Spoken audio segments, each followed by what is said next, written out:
Olá, seja bem-vindo ao canal Eduardo do Souza Oficial.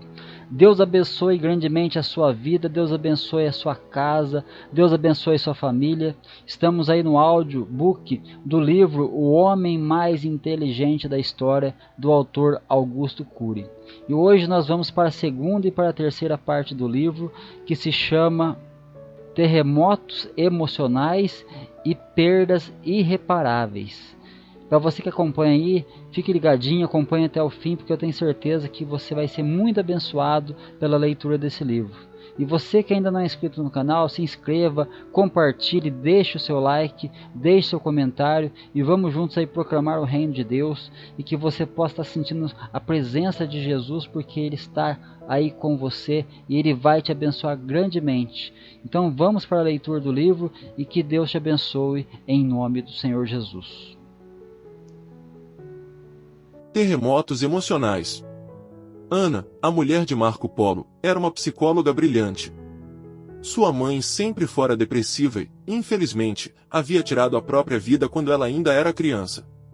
Teve de se reinventar para sobreviver. Seu pai, Dr. Amadeus, era um exemplo clássico do homem que empobreceu à medida que enriqueceu. Era autoritário, insensível, controlador, cobrador. A doença de sua mãe a estimulou a especializar-se em depressão, o último estágio da dor humana. Marco Polo foi um ponto de virada em sua história, um novo capítulo em sua biografia, que contribuiu muito para que ela se tornasse dócil e resoluta, generosa e determinada.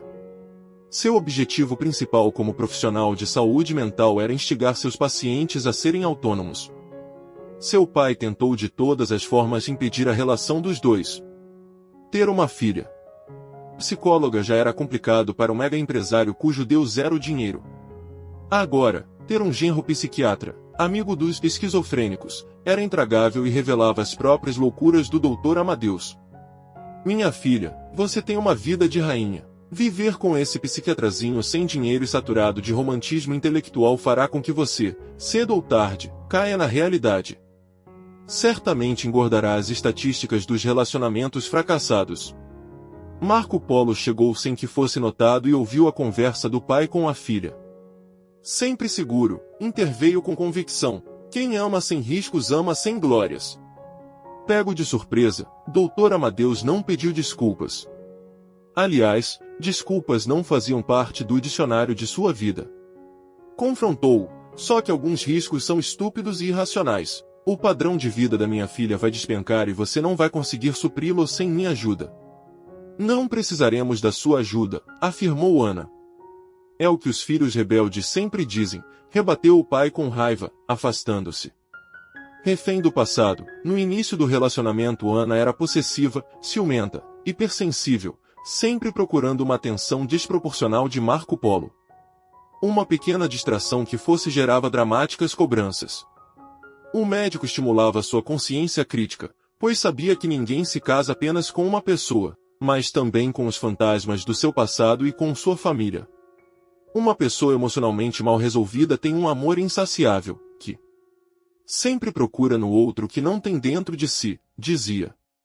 Ana se abalava com as palavras do namorado. Procurava digeri-las dia e noite. Eu sei, Marco Polo. Não quero que seu amor me liberte. Tenho que aprender a ser livre. Mas o que quero, na verdade, é que seu amor me dê asas para voar mais longe. O ciúme é a falta de si mesmo em primeiro lugar, e não do outro. Se você se abandonar, serei incapaz de saciá-la, dizia Marco Polo com frequência. Ana aos poucos resolveu a difícil equação da possessividade. A partir daí começaram a ter uma relação riquíssima. Por fim, contra todos os esforços de seu pai, casaram-se. Porém a convivência tumultuada com o Dr. Amadeus se abrandou, embora jamais tenha sido solucionada, com o nascimento do único filho do casal, Lucas, um garoto esperto, sociável e bem-humorado. Com o passar dos anos Marco Polo conquistou fama internacional. Era ousado, tranquilo, um profissional humilde e notável, acima de tudo um pesquisador perspicaz. Era capaz de manter a serenidade mesmo em tempos de crise. Porém todo ser humano tem seus limites. Manter o autocontrole diante da dor dos outros é uma coisa, mas diante da nossa própria dor, sobretudo quando perdemos quem mais amamos, é outra coisa. Havia chegado seu momento de beijar a lona da fragilidade. Marco Polo vertia lágrimas inconsoláveis. Estava perdendo sua eterna namorada, Ana. Por quê? Por quê? Se perguntava. Colocava as mãos sobre a cabeça, enxugava as lágrimas de seu rosto e andava de um lado para outro. Eu te amo, querida. Não parta tão cedo. Dizia a si mesmo em voz alta. Vi tantas pessoas devastarem sua personalidade por causa de perdas irreparáveis. Agora estou sendo devastado. Que dor é essa? A solidão branda é criativa, a solidão intensa é abortiva. Marco Polo sentou-se na poltrona em que costumava ler as biografias dos grandes personagens da história e escrever seus textos, mas não conseguia pensar. A mesa de mármore travertino polido nunca fora tão fria. À sua frente, vários de seus livros empilhados, alguns deles publicados em diversos países. Naquele momento Marco Polo não era o psiquiatra famoso nem o cientista e escritor arguto, mas um ser humano fragmentado tentando assimilar o próprio caos. Era comum ter surpresas agradáveis quando se sentava nessa poltrona. Ana, sempre generosa, trazia-lhe uma fruta, um café, um suco ou lhe fazia uma carícia na cabeça. Você não me deixa pensar, brincava ele. Questionadora, ela frequentemente lhe fazia perguntas sobre os textos que elaborava. Marco Polo lembrou-se de seus últimos questionamentos. Que pensador você está estudando agora? Alguns filósofos existencialistas, Nietzsche, Merleau-Ponty, Sartre. Como eles saíram da curva e produziram novas ideias? Marco Polo falava das suas anotações com entusiasmo. Tinham longas e agradáveis conversas. Estudar o processo de formação de pensadores era extenuante, mas ter Ana ao seu lado era como ter um perfume a inspirar sua mente. Nesse dia ele produziu algumas conclusões que a deixaram muito pensativa. Qual é a maioridade civil, Ana? 16 ou 18 anos, dependendo da sociedade. E qual é a maioridade emocional? Indagou ele. Nunca reflete sobre isso. Há muitas pessoas de 50 ou 60 anos que ainda são imaturas. Não sabem sequer ser contrariadas nem reconhecer minimamente seus erros. O mundo tem de girar à sua volta, pois tem a idade emocional de 10 ou 12 anos. Que idade emocional terá meu pai? Indagou ela pensativa. É um garoto no corpo de um homem de meia idade. Depois, respirando lentamente, ele brincou com ela. Não foi fácil cativar você. Eu é que conquistei você, mocinho. Ainda bem que você sabe fazer escolhas, disse ela agarrando sua camisa e o beijando. Era assim a relação entre Ana e Marco Polo, regada de afeto, serenidade e bom humor. Mas agora ele estava experimentando a solidão árida de um deserto. Ana estava morrendo. Subitamente, seu celular tocou, trazendo de volta para a duríssima realidade. Marco Polo? Seu coração disparou. A notícia mais amarga que um ser humano poderia receber estava prestes a ser anunciada. Sim. Aqui é. Mateus. Era seu amigo pneumologista. Mateus, como Ana está? Mateus embargou a voz.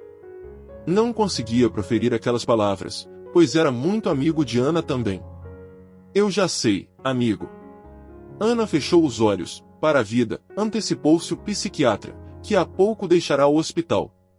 Ainda não, meu amigo, comentou o pneumologista com a voz embargada. Ah, felizmente.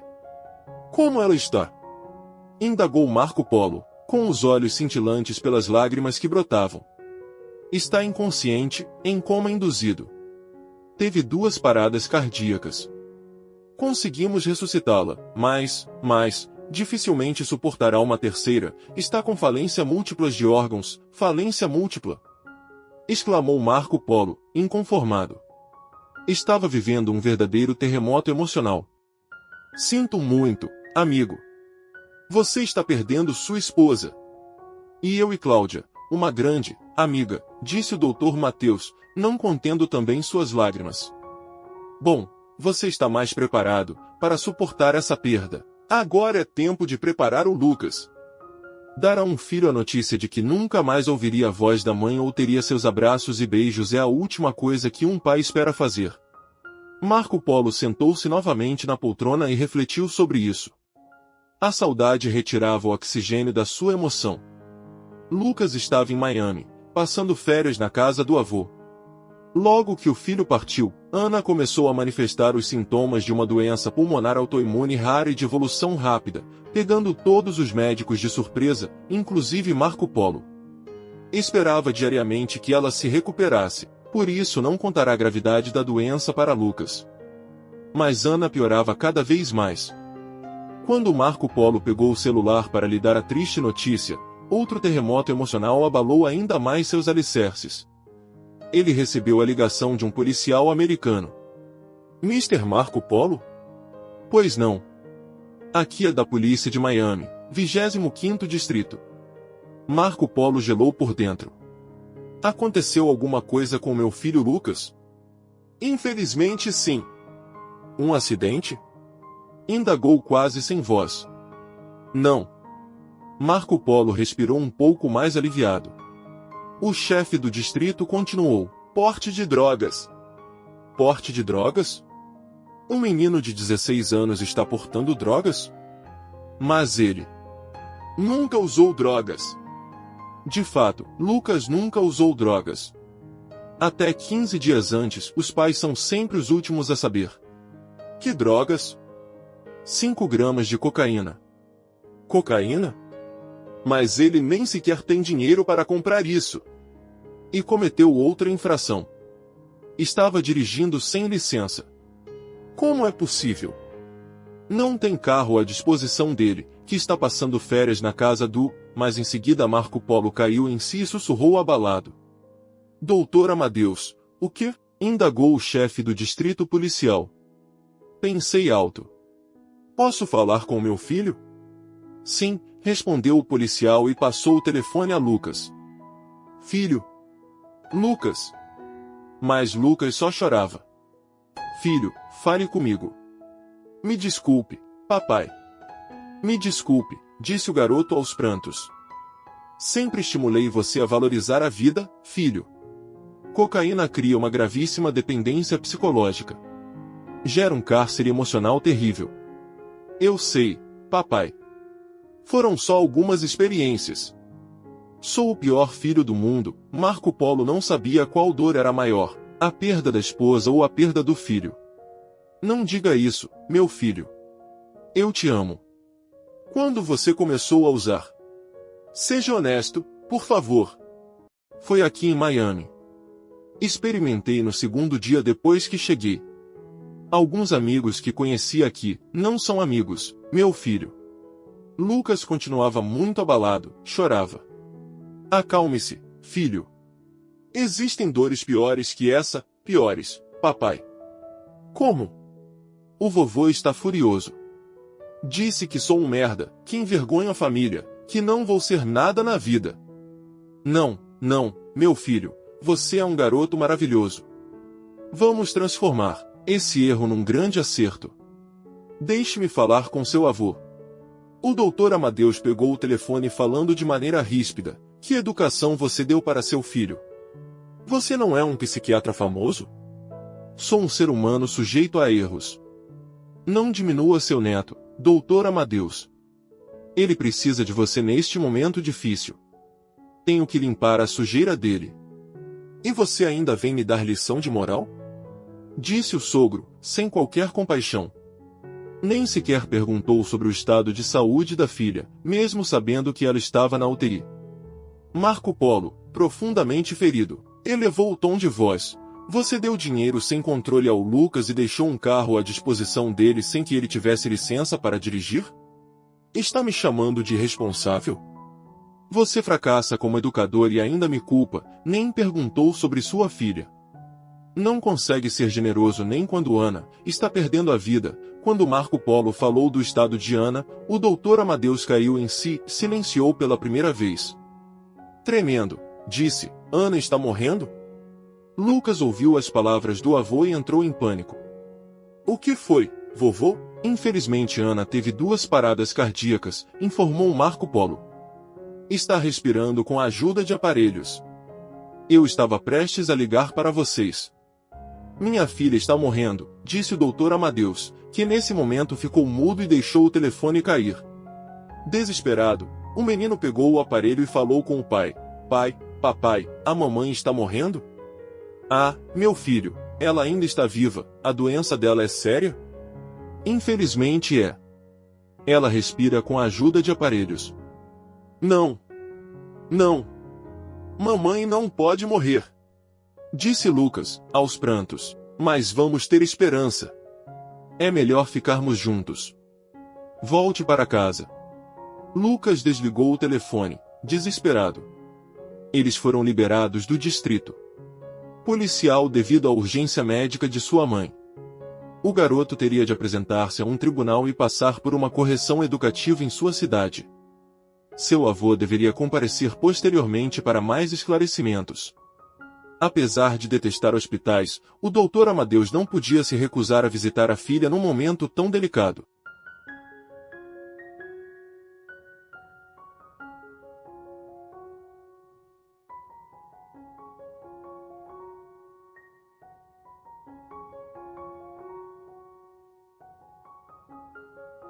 Perdas irreparáveis.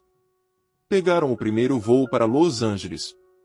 A quarta esposa do Dr. Amadeus os acompanhava. Quando chegaram ao hospital, Marco Polo avistou o filho de longe. Correram um ao encontro do outro. Choraram juntos. Foi um momento emocionante que comoveu a todos os que estavam por perto. Em seguida estendeu as mãos para Dr. Amadeus, que o cumprimentou formalmente. Como está a mamãe? Estou aguardando as últimas notícias. Surgiu o Dr. Mateus, vindo da UTI.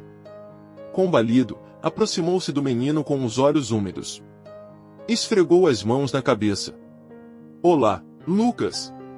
E deixou escapar uma lágrima. Mamãe morreu. Sinto muito. O pneumologista respirou fundo e meneou a cabeça, confirmando. Depois pediu algo impossível para um filho que acabou de perder um dos pais: seja forte. Você tem todo o direito de chorar, filho. Chore sem medo, disse Marco Polo, devastado. Não. Não. Eu quero a minha mãe. O pai de Ana, Dr. Amadeus, retirou-se trêmulo.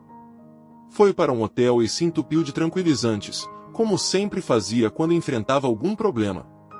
Interiorizar-se e pensar na vida dava-lhe pavor. Marco Polo levou o filho para ver o corpo. Ele abraçou a mãe.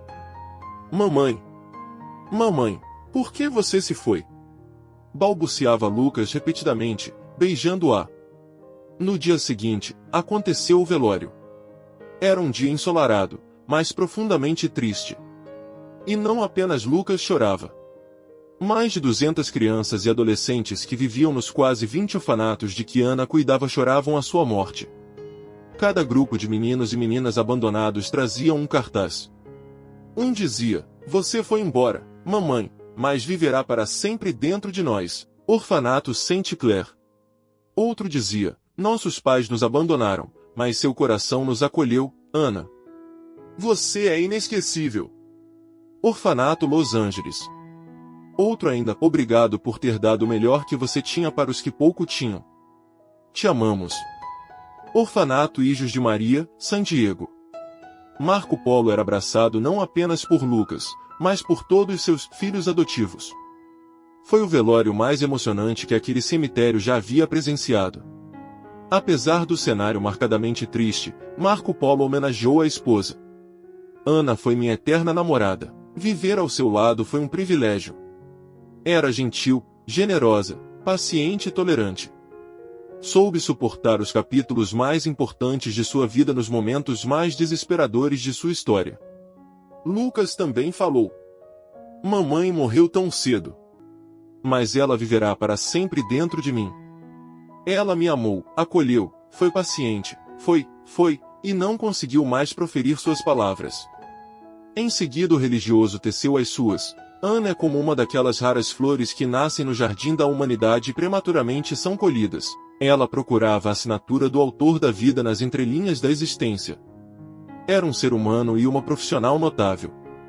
Há alguns dias ela nos deixou uma mensagem por escrito, para ser lida caso partisse. Por mais longa que seja, a vida extingue-se rapidamente no parêntese do tempo. Deslumbrar-se com ela é a maior responsabilidade de todo mortal. Lucas e Marco Polo, meus queridos, vou amá-los para sempre, mesmo que meus olhos estejam fechados. A todos os meus filhos adotivos dos orfanatos e meus queridos amigos e amigas, não chorem por mim. Se mereço ser honrada por todos vocês, honrem-me sendo mais felizes, honrem-me deslumbrando-se com a existência, pois a vida é um grande teatro, e a morte é apenas um ato. Continuarei encenando meu texto na eternidade. Beatrice, Júlia e Hilary choravam sem parar. Ao ouvirem essas palavras, bateram longas palmas em homenagem à sabedoria da amiga Ana. Todos os presentes as acompanharam. Honraram Ana com o cálice da alegria. Durante a saída do velório, o Dr. Amadeus se aproximou de Marco Polo. Parecia que finalmente aquele homem idoso quebraria sua máscara e se curvaria em generosidade. Lê do engano. Olhando para as crianças dos orfanatos, ele disse com arrogância: "Você e minha filha fizeram coisas interessantes. Mas não se esqueça, doutor Marco Polo, se a vida é um teatro, você abreviou a peça da existência da minha filha.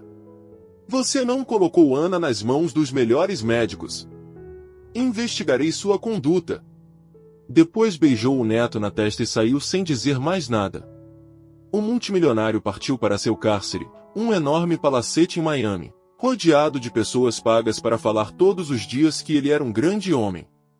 Sociopatas financeiros não têm amigos, mas bajuladores. Um ano depois, Marco Polo era professor na Faculdade de Medicina e de Psicologia. Apesar de ser um intelectual aplaudido, não escondia suas falhas debaixo do tapete da intelectualidade. Certa vez estava na sala dos professores do departamento de psicologia com o Dr. Robert, um renomado psicólogo, professor na mesma instituição. "Como está Lucas?" perguntou o amigo. "Continua usando drogas", disse Marco Polo levando as mãos à cabeça. "Sinto muito, me angustia ouvir a variação da famosa frase médico, cura a ti mesmo. Para psiquiatra, cura teu próprio filho. Ele é resistente ao tratamento?" Lucas já passou por 5 psicólogos e 3 psiquiatras. Mas sempre acaba desistindo. Tento ajudá-lo, mas é difícil. Ele é um cofre, não se abre. Precisa se reinventar, mas sua motivação é insustentável. Quando entra nas janelas traumáticas, fecha o circuito da memória, prefere se punir, sente-se impotente, esquece de tudo. O Dr. Robert procurou levar esperança para Marco Polo, alguém que ele admirava e que o ajudou em sua formação. Todavia, era difícil ajudar o próprio mestre. "Você é um excelente psiquiatra, treinou muitos de nós. Tenho certeza que de alguma forma vai conseguir ajudá-lo a dar a volta por cima. Sonho dia e noite com isso. Mas tenho medo de perdê-lo." Depois respirou profundamente e comentou: "É difícil aceitar o fato de que ajudei inúmeros pacientes, treinei psiquiatras e psicólogos, mas falhei na hora de cuidar de quem estava em meus braços." O Dr. Robert disse: "Você desenvolveu uma teoria sobre o funcionamento da mente, sabe? Melhor do que ninguém que não temos controle sobre o processo de formação da personalidade. Psiquiatras, psicólogos, líderes, celebridades também formam filhos doentes. Não se culpe, Marco Polo. Você sempre foi um pai presente e amoroso. Pais presentes também falham. Não falhei em dar amor nem em apoiar meu filho.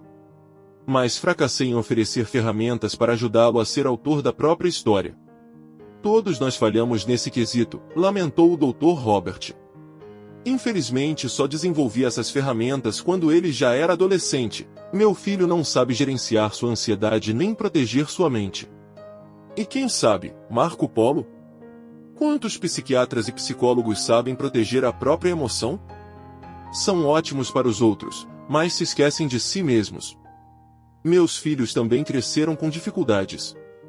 Laura é consumista e Pedro é agitadíssimo. Ensinamos valores como ética e honestidade, e achamos estupidamente que isso é suficiente. Atiramos nossos filhos na cova dos leões, nesta sociedade estressante, sem habilidades para sobreviver. A humanidade tornou-se uma fábrica de loucuras e nós somos seus construtores. De repente seu celular tocou. Era alguém informando o paradeiro de Lucas. Marco Polo havia contratado um detetive para saber onde e com quem o filho comprava drogas. Como? Onde o Lucas está? Marco Polo saiu apressado, sem nem conseguir se despedir do amigo. Pegou o carro e, dirigindo com rapidez, foi até uma região perigosa, onde imperava uma rede de tráfico. Não sabia que seu filho conhecia traficantes perigosos. Havia falado com o chefe de polícia da região durante o trajeto. Sei onde meu filho está. Chegando lá, entrou numa casa mal iluminada. Havia prostitutas no local. Várias pessoas estavam usando drogas, algumas deitadas no chão, dopadas. De repente, chegou a uma sala onde alguns traficantes discutiam seus negócios. Eles ficaram tensos com a presença do intruso. Marco Polo fechou rapidamente a porta e continuou a procurar o filho. Subitamente, a imagem que um pai jamais imaginaria presenciar, Lucas estava estendido no chão com crises convulsivas. Seus olhos estavam virados, a boca espumava e seus membros tinham espasmos. Ele estava sofrendo uma overdose. Filho! Filho! Gritou desesperado. Subitamente, Lucas teve uma parada cardiorrespiratória. Estava morrendo. Lucas, meu filho, não morra! Disse Marco Polo chorando. Deu um soco no peito de Lucas para tentar ressuscitar seu coração, mas ele não voltou. Começou a massagear seu tórax com força e em seguida fez respiração boca a boca. Havia perdido a esposa de forma trágica, agora estava perdendo o filho de forma calamitosa. Nesse ínterim, a polícia chegou ao local e começou a caçar os traficantes. Marco Polo continuava suas manobras. Felizmente o coração de Lucas voltou a bater. O garoto tossiu. Marco Polo o abraçou forte e mais uma vez derramou lágrimas. Pai, o que aconteceu? Disse Lucas em voz baixa. Você voltou, meu filho. Você voltou, disse, tentando enxugar as lágrimas enquanto segurava a cabeça de Lucas junto a seu peito. Levantou-o lentamente, com o apoio de um policial, começou a levá-lo para o carro. Os traficantes passaram por eles algemados, uivando de raiva. Foram apreendidos 10 quilos de cocaína e milhares de pedras de crack. O chefe do tráfico, fitando Marco Polo, sentenciou: nenhum lugar deste planeta é longe demais para eu encontrar você. O psiquiatra continuava apoiando Lucas. Ficou temeroso, mas o chefe de polícia, que era seu amigo, lhe disse: não se preocupe, doutor. Eles sempre dizem isso. Em seguida, os traficantes foram empurrados pelos policiais para os carros. Lucas foi internado num hospital geral. Uma vez restabelecido, pediu para o pai: eu quero ser internado numa clínica especializada. Você já foi, meu filho. Não adianta apenas se isolar. Você tem de querer se tratar, tem de desejar mapear os fantasmas que o assombram. Não tenho controle, pai.